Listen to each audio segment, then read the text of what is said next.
మేడిగడ్డ కొట్టుకుపోయిందని కాళేశ్వరంలో లక్షల కోట్లు గంగపాలైందని చెప్పి చిల్లర మల్లర మాటలు మాట్లాడిన కాంగ్రెస్ పార్టీ ఏదైతే ఉందో ఇవాళ సిగ్గుతో తలదించుకోక తప్పదు. మేము మొదటి నుంచి చెప్పింది ఒకటే, అక్కడ జరిగింది చిన్న విషయం తప్ప పెద్దదేం కాదని చెప్పినాం. అన్నట్టుగానే కొన్ని రోజుల్లోనే రిపేర్లు పూర్తి చేసినారు.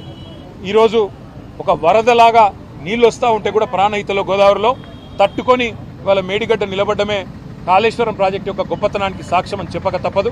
తప్పకుండా తొందరలో సందర్శిస్తాం. ప్రజలకు కూడా ఆ విజువల్స్ తీసుకొచ్చి ప్రజలకు కూడా వివరంగా చెప్తాము. తప్పకుండా వాటిని మీ ద్వారా కూడా ప్రజలకు చూపెడతామని చెప్పి కూడా తెలియజేస్తాం. మేడిగడ్డ కొట్టుకుపోయిందని కాళేశ్వరంలో లక్షల కోట్లు గంగపాలైందని చెప్పి చిల్లర మల్లర మాటలు మాట్లాడిన కాంగ్రెస్ పార్టీ ఏదైతే ఉందో ఇవాళ సిగ్గుతో తలదించుకోక తప్పదు. మేము మొదటి నుంచి చెప్పింది ఒకటే, అక్కడ జరిగింది చిన్న విషయం తప్ప పెద్దదేం కాదని చెప్పినాం. అన్నట్టుగానే కొన్ని రోజుల్లోనే రిపేర్లు పూర్తి చేసినారు. ఈరోజు